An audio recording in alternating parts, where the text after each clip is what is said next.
حسبتم أنما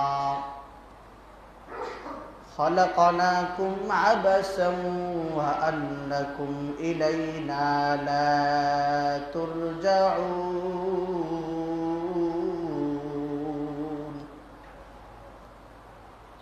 আল্লাহ পাক রব্বুল আলামিন বলেন, বান্দা এই কথা কখনোই ধারণা করবা না, কখনোই মাথার মধ্যে চিন্তা আনবা না যে আমি আল্লাহ তাআলা তোমাকে অনর্থক বেহুদা বানাইছি। আমি আল্লাহ তাআলা তোমাকে পৃথিবীতে পাঠাইছি, সৃষ্টি করেছি বড় এক উদ্দেশ্য নিয়ে। বান্দা বলে, আল্লাহ কি উদ্দেশ্য? আল্লাহ তাআলা কোরআনুল কারীমের সূরাতুল যারিয়ার মধ্যে বলেন, ওয়ামা খালাকাতুল জিন্না ওয়াল ইনসা ইল্লা লিয়াবুদুন।